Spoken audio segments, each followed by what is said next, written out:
Vivencias.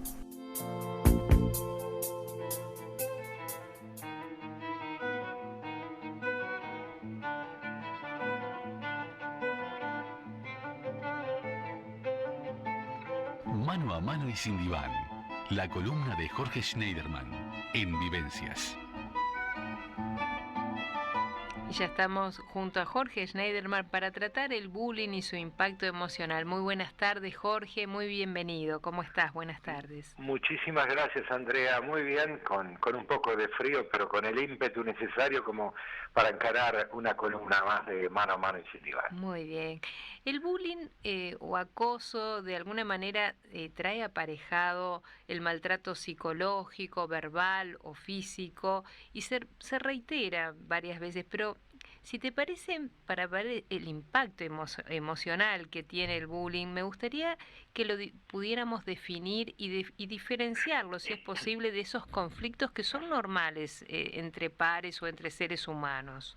Claro, Andrea, está muy bien, hay que marcar ciertas diferencias. Bueno, el bullying es una conducta de hostigamiento que involucra a niños y jóvenes dentro de las instituciones educativas, basada precisamente en el sistemático ensañamiento y acoso a pares emocionalmente vulnerables, ¿no? O sea, el mismo puede implicar apremios tanto de carácter físico como psicológico.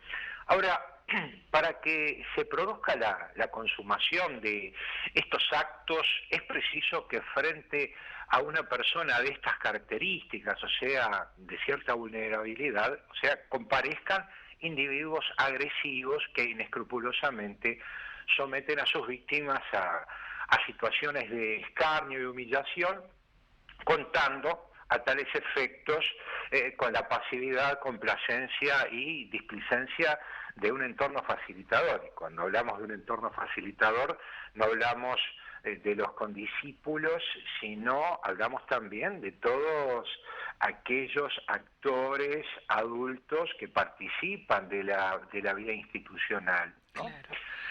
¿Se puede entender entonces el bullying como una forma de violencia, ¿no? Sí, es una forma de violencia que, bueno, que puede traer aparejado consecuencias emocionales y, bueno, y sumamente deleterias, ¿no? Como precipitar de repente en un niño, en un joven, la necesidad de quitarse la vida.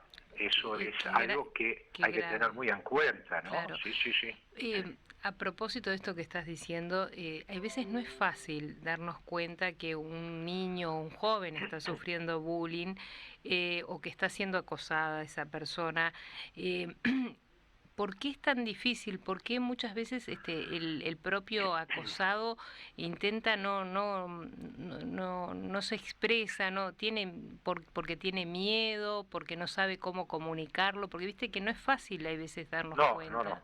No, y promedialmente se ha concluido en que un niño, un joven que es sometido a situaciones de bullying, bueno, demora entre un mes y un año en dar cuenta a sus pares de la situación que está viviendo, un poco por no querer justamente alterar un poco dentro de la dinámica familiar, de no generar alarmas, y muchas veces también por no alborotar el avispero, como quien dice, y ¿no? También puede tener que ver con esto que es parte de esta columna, el impacto que está teniendo en ese niño joven emocionalmente este bullying, ¿no? No, sin lugar a dudas, sin lugar a dudas.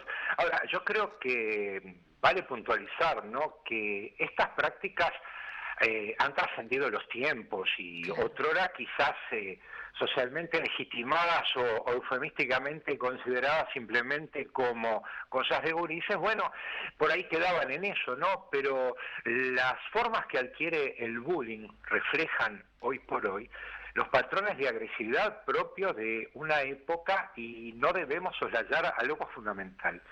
Si bien el bullying en otros tiempos se desarrollaba estrictamente en el ámbito del aula o en las adyacencias del establecimiento, en el barrio, hoy por hoy existe una gran caja de resonancia, Andrea, que son justamente los dispositivos digitales y las plataformas a partir de las cuales bueno, el efecto se multiplica generando una impotencia, ¿no? Y una sensación de vulnerabilidad que, bueno, hace que ese quantum digamos, ese efecto, ese impacto emocional se eleve de manera exponencial y, bueno, y genere situaciones de agobio tal que el niño o ese joven muchas veces empieza a tener, bueno, trastornos obviamente en el rendimiento escolar, un proceso de retraimiento, un paulatino incremento de conductas evitativas, actúa con evasivas, tiende a construir un mundo dentro del cual trata de parapetarse de todas esas situaciones que lo hostigan. Y bueno, O sea que de alguna sí. manera con lo que estás diciendo es posible que los profesores o los maestros o los propios padres empiecen a notar estos síntomas que estás diciendo, ¿no? Sí, sí, muchas veces, bueno, eso depende también del grado de preparación o de en qué medida están consustanciados los docentes con esta temática y hasta qué punto tienen la decisión, la saludable decisión de, digamos, involucrarse positivamente en todos estos hechos. Sabido es que muchas veces hay también por parte de o las autoridades institucionales o mismo el personal, hay una tendencia a mantener distancia, a dejar que estos conflictos se diriman entre los actores, pero creo que ese es un grave error. Y muchas veces en aras de no generar alarmas o alertas y, bueno, exponer al colegio determinadas situaciones, se evita tomar partido de eso, y no necesariamente porque se ignore, porque hay una cuestión muy clara en la cotidianeidad, un docente, un adscripto, los mismísimos funcionarios de los colegios entran a conocer, entran a establecer un vínculo producto de la, digamos, de la cotidianeidad compartida. Y bueno, creo que ahí se instala una de las fallas más deleterias de todo esto, ¿no? Después está lo que pasa en el hogar.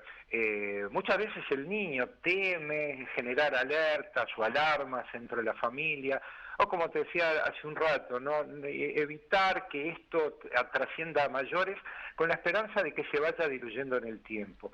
Pero también existe por parte de muchos padres el desconocimiento producto de también de una falta de involucramiento, de no acompasar, de no acompañar los procesos evolutivos del niño, de no tener un seguimiento, no poder monitorear debidamente cuáles son los pasos que va dando el niño en el proceso de socialización y en qué medida van impactando los cambios que va experimentando conforme pasa el tiempo, Andrea. Claro.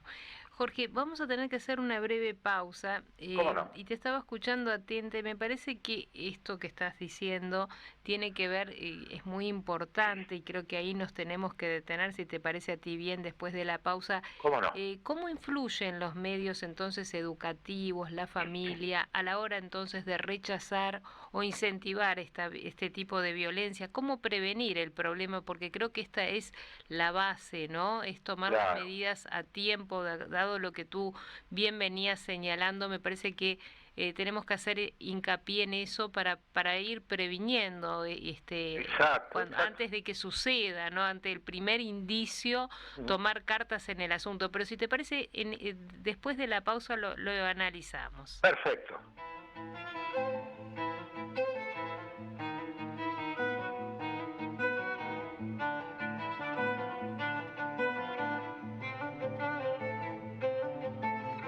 Mano a mano y sin diván. La columna de Jorge Schneiderman en Vivencias. Y nos fuimos a la pausa, Jorge, y la pregunta que te planteábamos es cómo prevenir el bullying de alguna manera, ya sea en las instituciones o a través también de la familia, la importancia de prevenirlo, o al menos cuando, como bien decías tú antes de la pausa, vemos esas pequeñas señales, tomar cartas en el asunto, ¿no? Exactamente.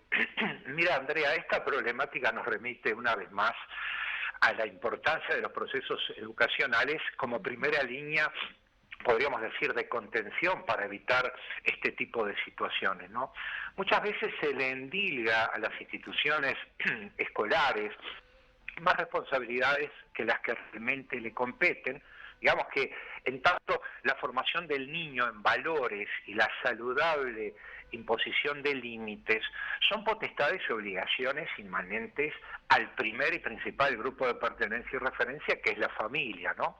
Creo que en este punto somos todos contestes, y bueno, que es un hecho incontrastable que los avatares de la vida cotidiana conducen recurrentemente a muchos padres a no establecer el feedback comunicacional necesario con sus hijos como para acompasar sus procesos de integración y tomar cabal conciencia de la ocurrencia de eventuales conflictos que atenten contra la salud emocional de sus hijos, ¿no?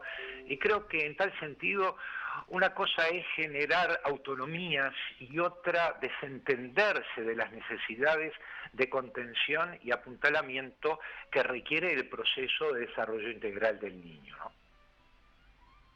Claro. Yo creo que esto es válido, Andrea, a ambos lados del mostrador. Y tiene que ver también con las familias de los niños agredidos, vulnerables, o sea, emocionalmente expuestos a este tipo de situaciones, y también lo que ocurre con la familia de los agresores. Evidentemente, tiene que ver mucho con la actitud de los padres frente a unos y otros. Por un lado, hay que consustanciar al niño de las etapas más preliminares, con la necesidad de generar autonomías, de tornarse resilientes, de elevar el umbral de tolerancia a la frustración y generar los anticuerpos emocionales necesarios como para poder enfrentar situaciones de hostigamiento. Y por otro lado, ¿qué pasa con esos niños, esos jóvenes agresivos? Evidentemente se respaldan en modelos, se identifican un poco con sus padres, con su entorno, generalmente son testigos de situaciones de violencia donde una parte agrede y la otra tiene una respuesta escasa o una actitud de sumisión, y por lo tanto se refuerza esa forma de comunicarse, de establecer vincularidad a través de modalidades agresivas, la imposición, la falta de tolerancia.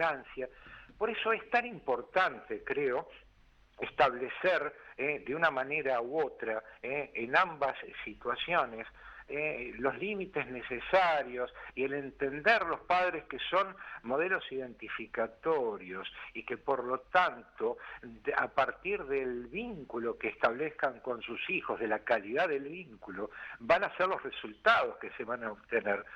Creo que esos son algunos de los puntos sustanciales a partir de los cuales podemos disminuir el quantum de situaciones que se ha generado.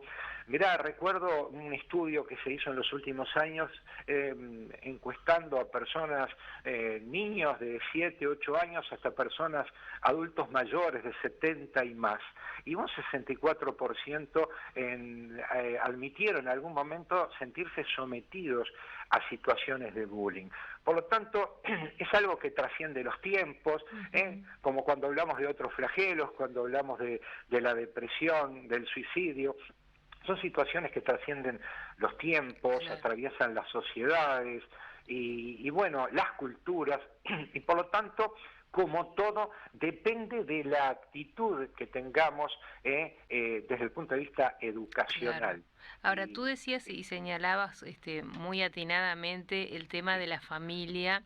Sí. Pero muchas veces, Jorge, dentro de esas estadísticas que acabas de compartir, la familia hace lo mejor posible porque sigue a sus hijos. No todos los padres entran en ese patrón que vos acababas de señalar, que algunos descuidan un poco a sus hijos, porque hay una gran mayoría que siguen atentamente a sus hijos. Pero ¿qué pasa cuando ese padre o madre o ambos padres siguen atentamente y el problema se produce en el colegio, en la escuela, en el liceo, y el liceo o el colegio no da la respuesta.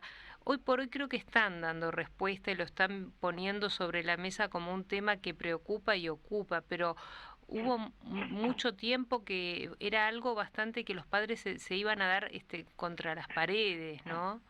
Sí, sí, es muy atinado tu planteamiento, Andrea. Es así. Ahora, por supuesto que no podemos incurrir en generalizaciones, Claro. pero es claro que cuando se producen ese tipo de circunstancias donde los padres sí tienen una actitud adecuada, cuando esos padres realizan un seguimiento adecuado, bueno, muchas veces el grado de la habilidad emocional del niño, más allá de la contención familiar, lleva a que en la situación escolar, en la cotidianeidad, ese niño sigue siendo carne de cañón para este tipo de agresiones. Por lo tanto, ahí sí le cabe a la institución educativa tomar los recaudos necesarios. Cuidado, cuando a veces decimos sí, son padres que se preocupan y se ocupan, muchas veces apelan obviamente al seguimiento, al cariño, al afecto, a la contención, pero hay veces se trata de niños que más allá de todo padecen cierto tipo de trastorno o de patología que debería también conminar a los padres Claro. a solicitar algún tipo de De ayuda, ¿no? ayuda. Sí, Para porque poder... ahí está, sí, te Hay, escucho, hay Andrea. un, porque, a ver, dado lo que estás diciendo, está el acosado y el acosador, o sea, en realidad digo, son dos prototipos, el que es acosado y el acosador seguramente también tiene sus características, como bien está señalando, que hay que tenerlas en cuenta a tratar, ¿no? Exactamente, porque incluso, mira, incluso así como hay padres que se ocupan y se preocupan, pero eso no alcanza a veces, Ujú. porque las características idiosincrásicas, el perfil de la personalidad amerita un abordaje que trascienda la necesaria contención familiar e implique un abordaje profesional. También pasa del otro lado. Hay muchas veces que los agresores, los acosadores, no provienen de familias donde la desavenencia es prioritaria, sino que se trata por ahí de personas que pierden de vista lo que es el curso de vida de sus hijos, Claro. Personas que de repente están mucho tiempo ausentes, familias escindidas, ausencia de uno u otro de los padres. Evidentemente eso hace de repente dejar librado a su libre decisión a ese joven, y por lo tanto su respuesta ante esa situación de prescindencia de los padres puede ser como un llamado de atención, Claro. generar situaciones que lamentablemente terminan involucrando a A terceros. terceros. Mira, acá tengo, Exactamente. Jorge, dos mensajes que me gustaría Sí, compartir. cómo no. Acá me dicen, muy bueno el tema de hoy, excelente, psicólogo Jorge, abrazo grande, Mercedes del barrio del Prado, muchas gracias a Muchas Mercedes. gracias. Y tengo Muchas otro gracias. mensaje aquí que dice, buenas tardes, yo creo que es un mal de la tecnología como se lo quiere presentar muchas veces, pero también es un tema que, como dice Jorge, siempre existió y también tiene que ver con la condición humana y nos manda saludos Gabriela de Positos. No sé qué opinás, Jorge, creo que era un Sí, poco no, lo que venías diciendo, ¿no? sí, Gracias, Gabriela. sí, muchas gracias a Gabriela. Está en sintonía, Andrea, con lo que venimos desarrollando, ¿no? O sea, la tecnología es lo que hacemos con ella, y en estas etapas tan importantes en que el joven comienza a consolidar su personalidad, el manejo de los límites no implica solamente imponer determinadas conductas o ciertas restricciones, sino también educar a nuestros hijos en cuanto a lo que representa utilizar un dispositivo digital, una plataforma digital. El uso que hagamos de eso puede obviamente puede lesionar las emociones del otro. Por lo tanto, volvemos siempre a un tema que, digamos, omnipresente en nuestra columna, ¿no? El tema de la inteligencia emocional Ujú. plasmada a través de la empatía, el poder desarrollar conductas empáticas Y acá, trascendiendo un poco la importancia de los padres de uno u otro lado, también debe ser prioritario en las instituciones educativas desarrollar esa actitud empática, el poder entender al otro y no ver al otro como una especie de potencial víctima sobre la cual desarrajar toda la impotencia o la frustración. Creo que ahí sí estriba la importancia que tiene la institución educativa también para establecer parámetros comportamentales que promuevan el desarrollo de adecuadas, de saludables relaciones de alteridad. Sí. El tema de la otredad, Andrea, es fundamental, es un tema a trabajar, pero desde desde el jardín de infantes, la importancia de consustanciar al niño con el respeto y las conductas tolerantes frente al otro. Jorge, creo que sí. Ha sido, tengo que ir, estamos ya estoy pasada los minutos y te escucho. Perfecto. Y no te quiero cortar. Ha sido un placer, realmente ha quedado un tema que es de mucha importancia, el bullying y su impacto emocional, y nos despedimos agradeciéndote, y además porque nos llevas a reflexionar sobre esto que estás diciendo de la otredad y de las relaciones de empatía, que son tan importantes, de alteridad. Pensemos en los otros y involucrémonos para que esto no suceda. Así que muchísimas gracias, y nos reencontramos el próximo martes. Será un gusto como todos los martes, Andrea. Un abrazo enorme, gracias. Un abrazo, gracias. Chau, chau. Hacemos una breve pausa y continuamos luego de la pausa aquí en Vivencias por Radio Nacional. Vivencias.